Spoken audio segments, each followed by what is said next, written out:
We're going to turn now to some breaking news. As you know, we've been waiting for word on the Georgia election case and whether Fani Willis can continue. Lisa Rubin has breaking news right now. Lisa, what can you tell us? Hey, Mika, we have a decision from Judge Scott McAfee of the Fulton County Superior Court. In a 23-page decision this morning, he finds that there is not an actual conflict of interest that was proven by the defendants here, but he also finds that there's significant appearance of impropriety that infects the entire current structure of the prosecution team. And therefore, he gives Fani Willis a choice. She can either choose to remove herself and her entire office from the prosecution of this case, or she can determine that Nathan Wade, the special assistant district attorney who has been helming the leadership of this case, can himself be removed from the case, which would allow her and the remainder of the Fulton County District Attorney's Office to go forward. Mika, that's a victory for Fani Willis here.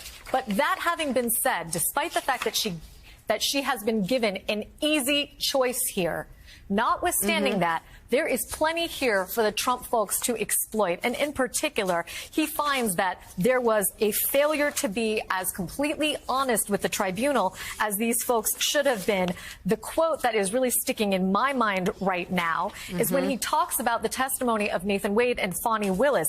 He basically says that they did not put concerns that were raised by the defendants to rest, that while the defendants did not prove that there was an actual conflict of interest and meet their burden of proof, an odor of mendacity remains. That's a direct quote from page 16 of this opinion. And he says he's not under an obligation, again, I'm quoting to you, to ferret out every instance of potential dishonesty from each witness or defendant ever presented in open court, but reasonable questions about whether the district attorney and her hand-selected lead SATA, that means special assistant district attorney, testified untruthfully about the timing of their relationship, further underpin the finding of an appearance of impropriety and the need to make proportional efforts to cure it. At the end of his decision, Mika, he's essentially saying, look, disqualification isn't necessary here where there is a less drastic and sufficiently remedial solution available. And that's when he gives Fani Willis the choice. You can either remove yourself in your office, or you can say, as one of our colleagues said to me informally today, boy, bye, you're gone, Nathan Wade, and we will continue to prosecute this case. I just want to zoom out for a second, Mika, and also make one other point to you and our viewers. Notwithstanding the fact that Fani Willis gets to remain on this case, the Trump team and the co-defendants really succeeded here in one other key respect. You know that the modus operandi of the Trump legal world is delay, delay, delay. This motion was made by Ashley Merchant, who is the lawyer for Mike Roman. He was the director of operations for Election Day for the Trump campaign. She made that motion on January 8th, 2024. We are now on March 15th. It took us more than 2 months to complete all of the briefing and evidentiary hearings and closing arguments and now the decision on this. And in the meantime, nothing else on this case moved forward. Lisa, stay right there. Blaine Alexander is outside the courthouse and wondering if you've got any more to add, Blaine. And also, I guess the next question is the timeline. How long does Fani Willis have to make this decision? Well, Mika, one would expect that she would make it very quickly. Keep in mind, I want to just give you the larger context of all of this. For the past 2.5 months, this has been all that we have been talking about. We haven't been talking about the facts of the case against Donald Trump. That really has essentially ground to a halt. This has eclipsed that totally. So what the judge here is saying, and it should be noted that this can certainly be taken as a win for the DA's office, but basically what the judge is saying that, okay, get rid of Nathan Wade, get rid of this appearance, and then therefore you guys can move on with this case and kind of get out of this pause position. A couple of things that I want to note here, though, Mika. One, I do know, in speaking with a source that is close to the judge and familiar with the judge's thinking, that this order has been written since early last week. So that's certainly notable because, of course, everything is tied to politics. The judge is running for re-election, and so this was written before he drew any opposing opponents in this race. The other thing, though, is that I understand that because he has already received threats, he waited until today to allow for proper security to be in place for him and his family. He has 2 young children, and that is another reason why we're getting this on Friday of the deadline. But certainly a big decision in this case, Mika.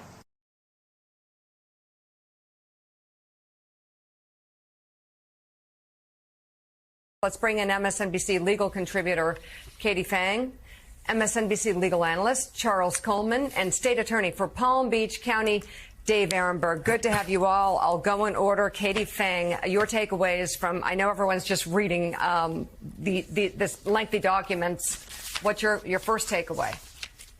Yeah, Mika, so having had the chance to review this order, a lot of us predicted that there was no actual conflict of interest because based on the law, the evidence that was submitted during the course of this hearing, Mika, made it clear that that didn't exist. The question of what legal standard Judge McAfee was going to apply was the biggest question that just got answered. He kind of did a hybrid, right? He said no actual conflict. However, an appearance of impropriety when it comes to specifically the role of a prosecutor is found here. Now, it's a little bit of a Solomon's choice, right? Do you keep Fani Wade or do you keep Nathan Wade? I mean, I think it's a no-brainer, right? You get rid of Nathan Wade, but to the point that you've made and that everybody has just made, including Jonathan Lemire, the delay factor. Remember Nathan Wade's role in this. He started before the special grand jury was even put together. He kind of spearheaded this investigation. So he took this investigation, he fed it into the special purpose grand jury, got those results, and then he also participated in the grand jury. And so you have to think about the institutional and historical knowledge that Nathan Wade has. All of that being said, if the solution here is to move forward with DA Fani Willis and the rest of her team, including the other skilled and incredibly competent special prosecutors in Anna Cross and in John Floyd, who we know is the king of RICO, or the, kind of the professor of RICO in Georgia. Again, like I say, Mika, it's a no-brainer. That's what you do. Yeah. For sure.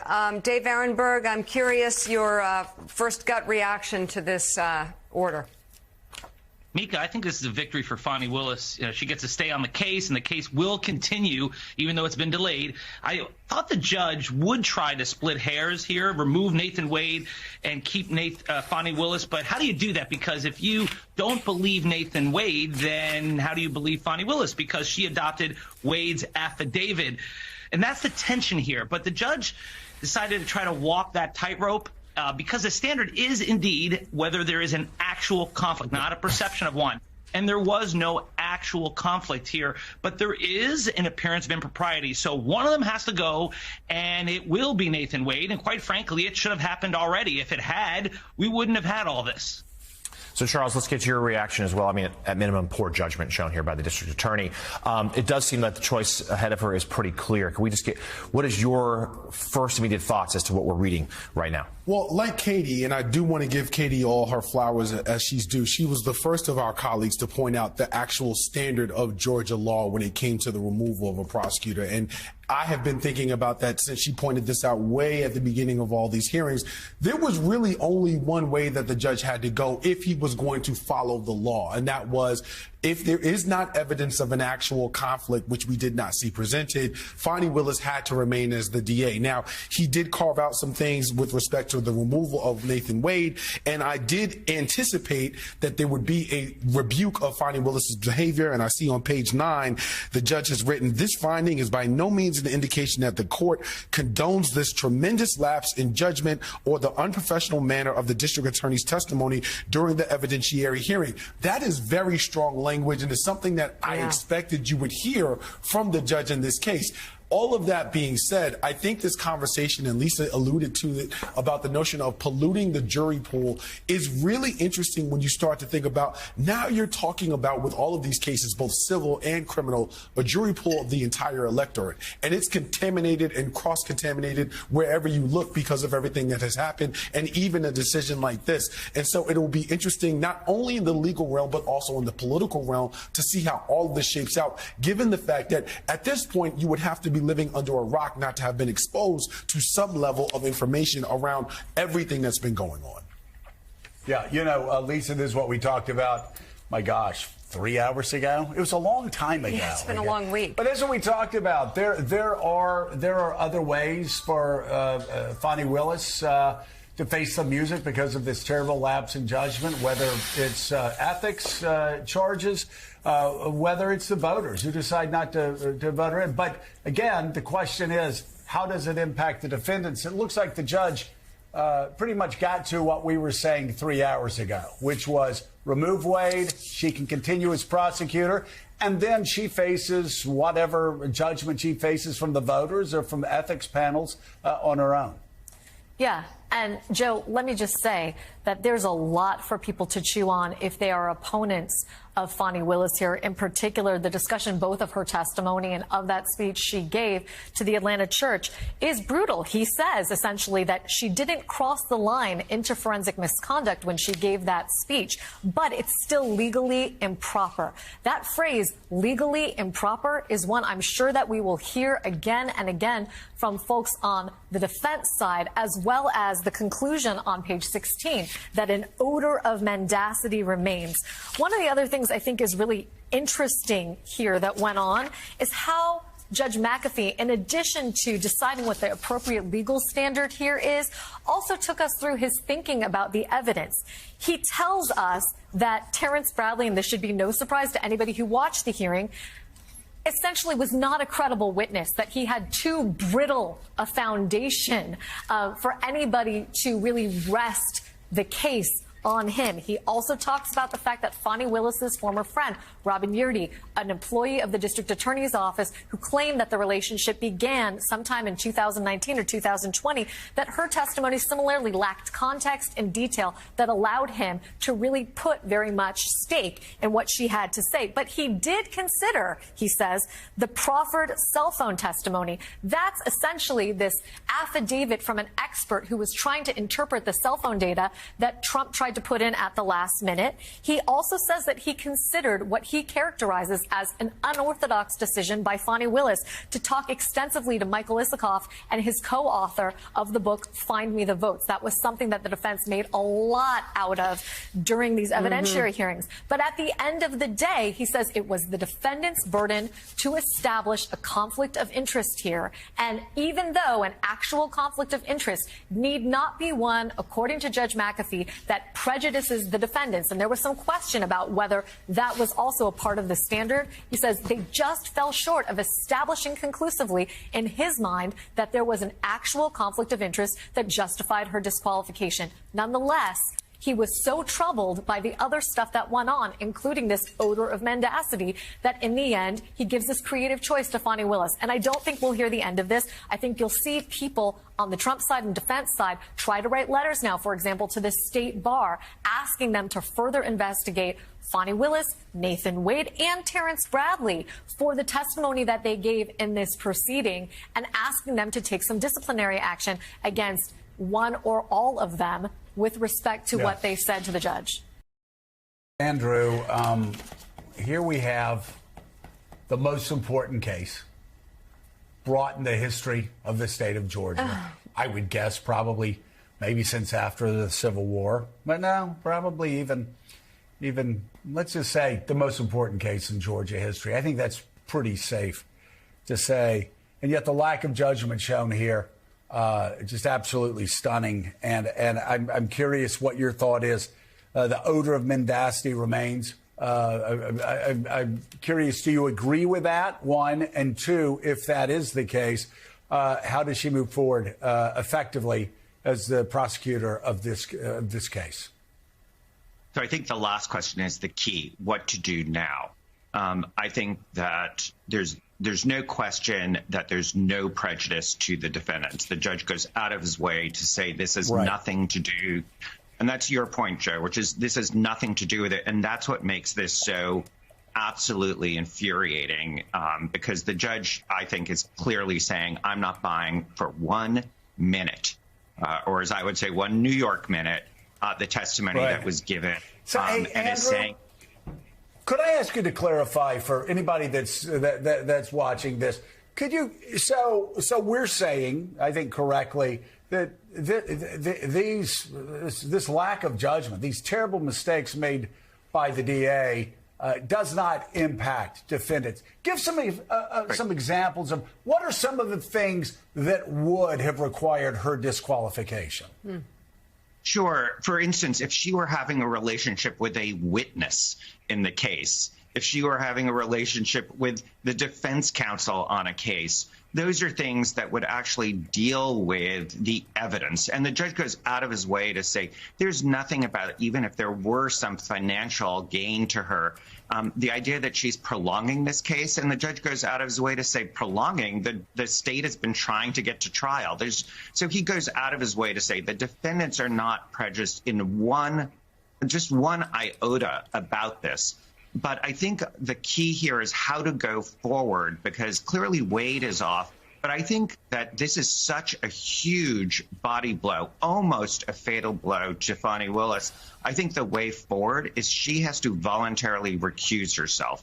I don't know that she has it in her, but I think she has to say, I'm going to appoint a chief assistant who's going to oversee this case. She clearly has no credibility with this judge, and these issues are going to be taken up. The judge invites these issues to be taken up by all sorts of other Georgia regulators, including the Georgia Assembly, the Fulton County Board of Commissioners, the State Ethics Commission. I mean, he lists that. So I think the best thing, if your first interest is the sanctity of this case, which I agree with you, Joe, this is the most important case in Georgia, and of the 4 Trump cases, this may be the most important because it's one that will last regardless of whether Donald Trump wins the presidency or not. If your first interest is this case, I think she needs to remove herself voluntarily and just say someone else is going to oversee this case in Georgia, so that whatever happens to her in terms of ethics, it doesn't taint this case.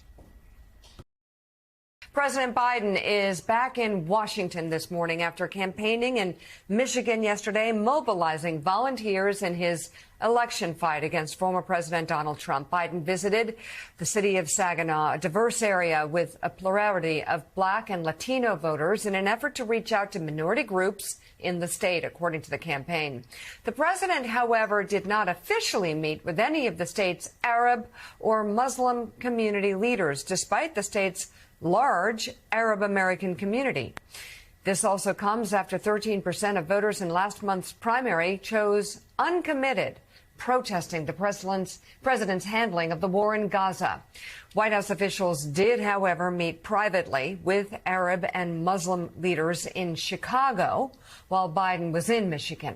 Those leaders also expressed concerns over the president's handling of the war. Join the conversation. We have the host of the podcast On Brand with Donny Deutsch. Donny Deutsch, president of the National Action Network and host of MSNBC's Politics Nation, Reverend Al Sharpton, and special correspondent at Vanity Fair and host of the Fast Politics podcast, Molly Jong-Fast. She's an MSNBC political analyst. And Jonathan Lemire and Eugene Robinson are back with us as well for this hour. Thank you all. So, Jonathan, any explanation from the White House why they didn't visit Arab American leaders in Michigan? The short answer is that they don't have anything yet to tell them that would be received as good news. They were not able to have a deliverable like, look, we have a ceasefire or we're on the brink of one. Right. That we've made significant progress with humanitarian aid. Those meetings will happen. The president will have to meet with those leaders at some point in the weeks and months ahead. But you'll recall that some top Biden campaign officials were rebuffed. They were denied audiences with Muslim and Arab leaders in Michigan a few weeks ago. So yesterday, the president focused on other groups, Black and Latino voters, try to make a pitch towards young voters. Now, some Biden officials did meet in Chicago with some Muslim leaders there. So there was a meeting discussing some of the topics here at hand. But I'm told the White House and the Biden campaign staff just didn't feel like the moment was quite right for the president to do it when there's such palpable anger. But that moment is going to have to come. As much as the campaign does think that they have other ways to victory in Michigan, they know this is an issue. Not that these voters are going to vote for Trump, but they might find a third-party candidate or stay home. They're going to have to deal with it head on. They just hope they can do it when they have a little better news to report from Gaza. And Reverend Al, it appears that from our communication yesterday, and also this event, our communication offline yesterday, and this event, that the Biden-Harris campaign is really leaning in to people of color, whether it's focusing their message to certain neighborhoods, or what we saw happen yesterday in Saginaw. Yeah. There's no question they're focusing, and they're really focusing by trying to say that here are the facts. They've released a comparison between President Biden and President Trump when Trump was in office. This is what you gained from President Biden. We have closed the wealth gap between blacks and whites by 60%.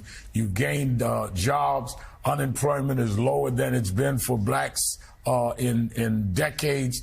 Under Trump, unemployment was double blacks what it is now. Under Trump, you lost thousands of people with health insurance. So I think the comparison that they are trying to make is very effective, because for the first time since we can probably remember, certainly since '56, we have two candidates facing each other who ran before, and Adlai Stevenson had not been president. So you take advantage of the fact that you have 4 years to judge Trump by, if you're black, if you're Hispanic, if you're Arab American, and you have 4 years to compare that, or 3 years now, to Joe Biden. And it's almost a joke when Donald Trump would say you better off than you were 4 years ago under me, when you look at the data and the facts, and that's what they're bringing to our communities. In the days after Donald Trump's allies took over the Republican National Committee, the organization has seen mass layoffs and restructuring. Senior leadership has been almost entirely replaced, and many lower-ranking officials have either been fired or told to reapply for their jobs. Several teams have also been asked to relocate to Palm Beach. We also learned this week that Christina Bobb, a lawyer who pushed conspiracy theories about the 2020 election, has been hired as senior counsel for election integrity. Our next guest says, quote, "If you're a member of the RNC, as I was, what are you doing? You have a responsibility to the organization you were sworn to be a member of. Your silence and inaction is scandalous, and you are equally to blame." And the author of that post, strategist Al Cardenas, a good friend, joins us now. Al, you know, there was a Simpsons episode decades ago that had the Republican convention and then the Democratic convention. And when they went to the Democratic convention, Democrats held up a banner that said, "We love chaos." And that was a time when chaos used to find Democrats. No longer. What happened to our party? Joe, I think like I'm talking like that was my obituary. I think I'm talking like on a funeral with you. You know, 1854, the birth of the Republican Party. 2024, the demise of the Republican Party. You know, we've always had, during presidential years, a combination between the two parties. But look, the RNC, people need to understand what it does. You know, it recruits candidates. It works on voter registration. It works on turnout. It works on all the basics that a presidential campaign doesn't have the time, the resources to get involved with. If you're a candidate for public office in lower strata, state legislature, school board, etc., who are you going to call? And frankly, the answer is nobody. They have they fired over 90 people. They're moving a small squad to integrate with a presidential campaign by name only. They're concentrating on lawyers and election fraud. We did that in Florida. We created the very same mechanism they're trying to do nationally. And you know what we did? We ended up with 3 arrests. They were all Republicans in the small village of the Villages, a retirement community. This is nonsense. I mean, it's only spending millions to perpetuate the fallacy that there was election fraud in 2020. That's all. That's all it is. But, replacing the RNC and what it does, to me, I've given it 40 years of my life. It breaks my heart. It takes away a major component of getting your communities involved in the political process. And now it's all going to be dictated from the top. And you wonder what our future will be down the ballot. Al, good morning. Yes, of course, now the RNC is run by Lara Trump, who is Donald Trump's daughter-in-law. And Christina Bobb, we should remind people, irony and shame, officially died when she was hired as the head of election integrity. Remember, she was one of the chief conspiracy theorists about the 2020 election. Yes. In fact, was in that infamous war room on the eve of January 6th at the Willard Hotel with Rudy Giuliani and Steve Bannon. So, larger question, Al, to you. What are Republicans like you and Joe and the ones I've known my whole life growing up to do at this moment? Reagan Republicans, George W. Bush, H.W. Bush, McCain, Romney, go all the way up the line, small government, low tax conservatives. Where's the home for them in American politics right now? Well, that's the ultimate question. Some have left. Some have stayed. We're doing something for Liz Cheney soon. My wife is going to be introducing her at a book event here just to bring back, if nothing else, the memory of a sane party. And Michael Steele, with your MSNBC team, he and I served together at the RNC. He shares the same concerns that I do. This is a very sad time for us. It's a very sad time for what I consider to be, a two-party system in America. It's a very sad time for democracy at its best. It's a very sad time for getting rid of Tuck City. I, for one, am not leaving. I'm here to stay, and I'm here to try to consider this a sick cycle that will leave us eventually. But leaving, in my opinion, does us no service. Political strategist Al Cardenas, thank you very much for coming on the show this morning. Al. We appreciate it. Thank you. All right, this morning we've been discussing the speech Majority Leader Chuck Schumer gave on the Senate floor yesterday, calling for new elections in Israel while criticizing Prime Minister Benjamin Netanyahu's leadership. I have known Prime Minister Netanyahu for a very long time. While we have vehemently disagreed on many occasions, I will always respect his extraordinary bravery for Israel on the battlefield as a younger man. I believe in his heart he has his highest priority is the security of Israel. However, I also believe Prime Minister Netanyahu has lost his way by allowing his political survival to take the precedence over the best interests of Israel. Joining us now, columnist for the New York Times, Thomas Friedman. His latest piece is entitled "Netanyahu is Making Israel Radioactive." What do you make, Tom, of Leader Schumer's comments? Well, I thought that Senator Schumer's comments were important. I think they were courageous, and I think they were right on. I think that friends don't let friends drive drunk. And Israel embarked on a war against Hamas in Gaza that was a war of survival. It was extremely important. It was justified in terms of Israel's self-defense, but it had to be done in a way, Mika, where it was framed in a kind of legitimacy framework that would enable Israel to sustain the war and sustain both Arab and Western allies. And I believe Prime Minister Netanyahu is not fighting the war that way.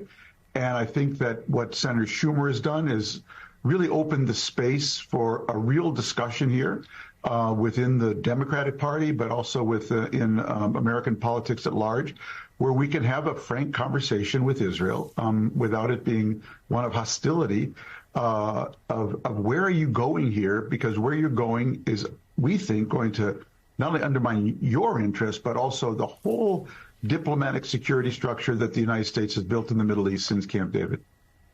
Tom, what is Israel's best way forward at this point? Well, Joe, on October 19th, I wrote a column. The headline was, "Israel's about to make a terrible mistake." I'll just read you the first paragraph. "I believe that if Israel rushes headlong into Gaza now to destroy Hamas and does so without expressing a clear commitment to seek a two-state solution with the Palestinian Authority and end Jewish settlements deep in the West Bank, it will be making a grave mistake that will be devastating for Israeli interests and American interests." Why did I say that? Because Israel is fighting a three-front war. First of all, this is the first war Israel's fought in the age of TikTok. Okay, where so many people around the world could follow this war on their smartphone. And because of that, narrative was very important. And the second unique feature about this war is because Hamas had dug 350 to 400 miles of tunnels underneath Gaza, and then started this war, it was inevitable there were going to be a lot of civilian casualties for Israel to get at Hamas. Therefore, you needed to have a legitimacy framework to say, we are going there to destroy Hamas, which was a fundamental threat to us, which killed and raped and killed kids in front of their parents and parents in front of their kids. We are going to get them not just as an end in itself, but to create a context for a different kind of Israeli-Palestinian relationship more broadly and between Israel and Gaza, number one. So Israel was fighting this war in the age of TikTok, and it was a war that was going to have a lot of civilian casualties.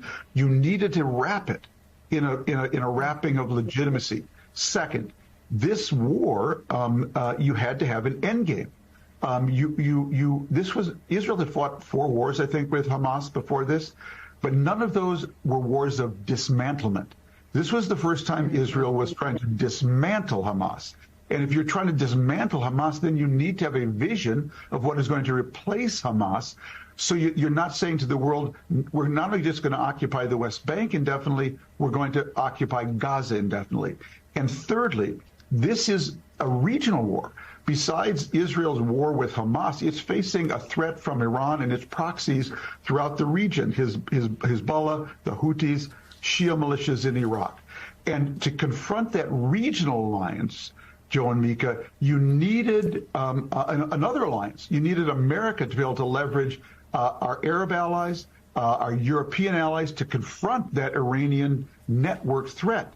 The necessary cement for such a regional alliance was that Israel have a vision long-term, not for tomorrow, but long-term for a different relationship with the Palestinians based on 2 states for 2 people. So for all 3 of those reasons, given the unique nature of this war, Israel needed to go into it with a vision. And Israel has a prime minister now who is incapable, unwilling, and in many ways politically unable to articulate such a vision because he's a captive of the far-right coalition which he has built.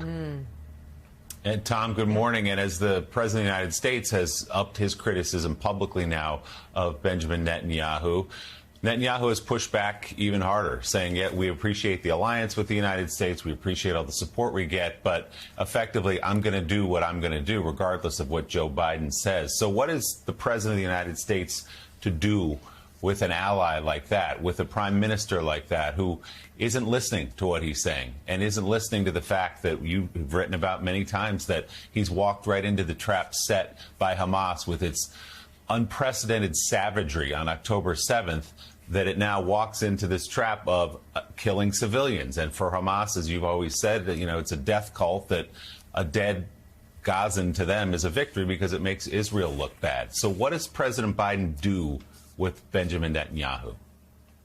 Well, you know, I give the president a lot of credit for how he's handled this, because he understands that Hamas is not out for a 2-state solution. In fact, Hamas is so much more a threat to Palestinians and Israelis.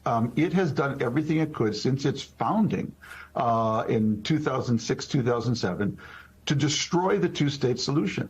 So let's just remember that. You know, go back really to the Arab Peace Initiative, March 2002. The Arab world's meeting at a summit for the first time to endorse a 2-state solution. The entire Arab League, full normalization, full peace for full Israeli withdrawal. On the first night of that summit, Hamas launched a suicide attack on an Israeli Passover Seder in Netanya that killed, I don't remember the exact number, but a large number of people, wounded many others. That was their response to the pan-Arab effort to offer a 2-state solution. So we can never lose sight of that. Israel is not wrong about that, but it can't defeat Hamas without having a better answer on the other side. I think what the line the president's been walking is that he understands that for Israel's interests, Palestinian interests, and the Arab world's interests, our Arab allies, Hamas needs to be dismantled, but it's got to be done in a way not only that minimizes as much possible civilian casualties, but is framed in a larger political context so it doesn't just look like we're killing Hamas just to kill Hamas from an Israeli point of view, and not to advance a kind of different relationship between Israelis and Palestinians. It's super difficult. I think the president's handled it as well as anyone could. But we're just going to have to keep this conversation going along those lines. Thomas, good morning. I reported earlier this week that President Biden would be willing to consider putting conditions on aid to Israel if there was an all-out ground assault into Rafah. We don't know if that'll happen yet or when. Want to get your take on that, the idea of conditioning or even withholding military aid. And I know some of the pushback from Israel has been, well, it's not just about Hamas, but the threat from Hezbollah still looms too. Yeah, that's why I say it's so difficult, because you've got a threat from Iran, you've got a threat from the Houthis, you've got a threat from Hezbollah, the same missiles you need to confront them, and many of the same armaments, not all, but many you're using in Gaza. And I don't have an answer for it. It's a hugely difficult problem. But the necessary but not sufficient answer is that Israel needs to understand that if it does not embed this war in a larger political process, it's going to lose America, it's going to lose Chuck Schumer, it's going to lose Joe Biden, because it's just not sustainable. And so there's no simple answer for it. No one's had to fight this kind of enemy before. Last week, I interviewed financial powerhouse Suze Orman at the Forbes Know Your Value 3050 Summit in Abu Dhabi. Suze captivated the audience, over 400 women from 46 different countries, detailing her journey of making just $400 a month to becoming one of the world's most influential personal finance experts. She also shared her best advice for women wanting to secure a brighter financial future. After our onstage interview, Suze and I sat down to talk about the state of the U.S. economy and the financial worries that keep her up at night. Also, why she thinks I need to kick my daily Starbucks habit. Take a look. Suze Orman, thank you so much for being with us. Let's get right to it. At the beginning of the year, were you concerned about the economy, a financial pandemic, so to speak? And are you now?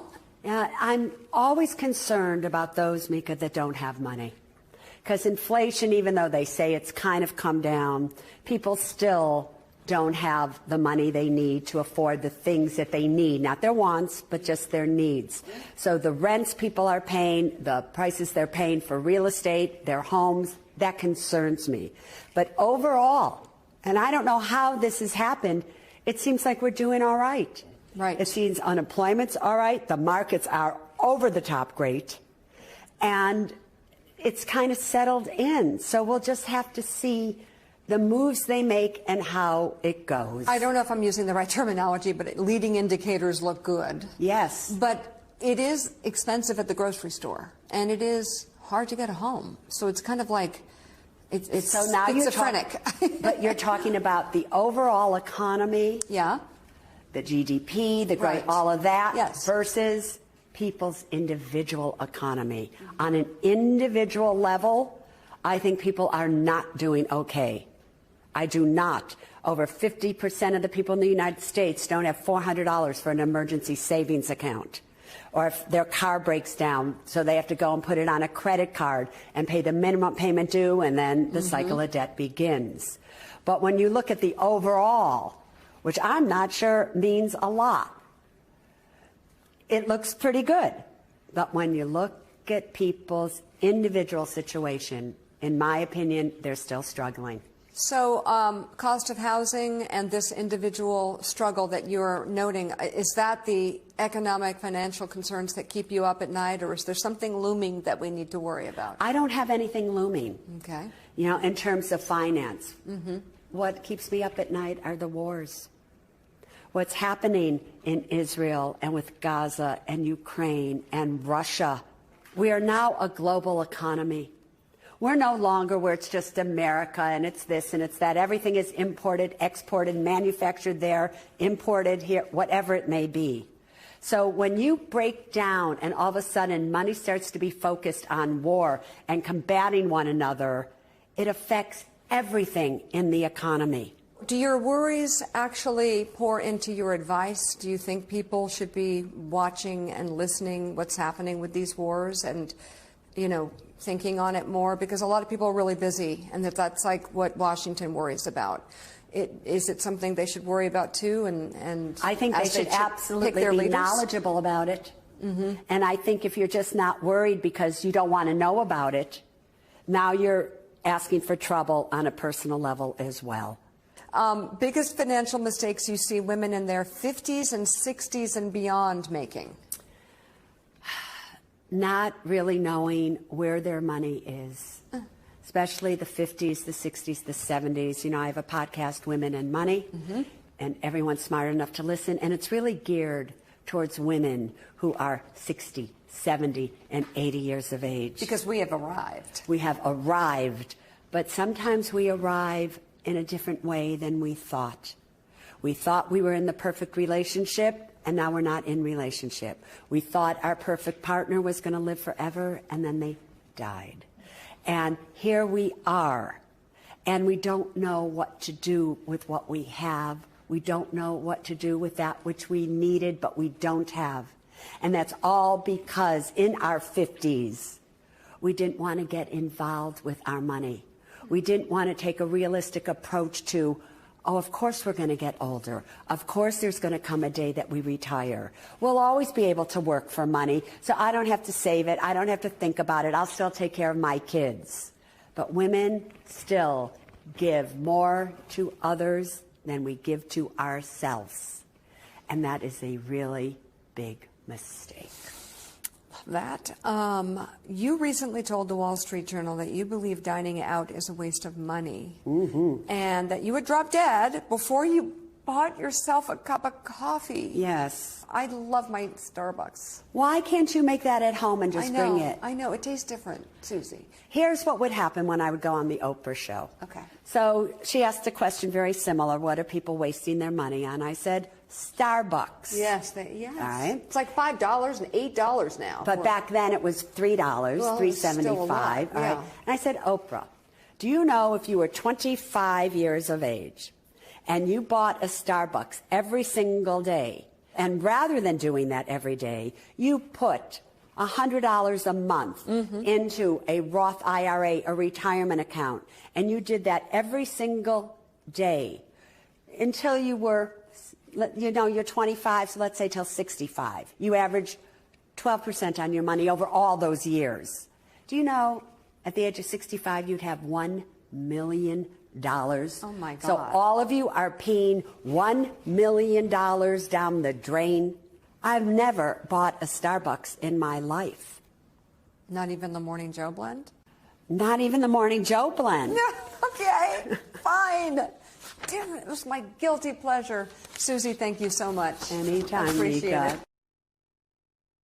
I do love my Starbucks. You need to check out her podcast, Women and Money. It's incredible, and you can read more about Susie's appearance at the 3050 Summit at knowyourvalue.com and Forbes.com. And this week's Morning Mika is all about 3050, featuring some of the most important stories and incredible advice from powerful women across the globe who joined us in Abu Dhabi. Huma Abedin joins me to break down all the highlights from the summit in this week's episode of Morning Mika, available on Peacock and YouTube.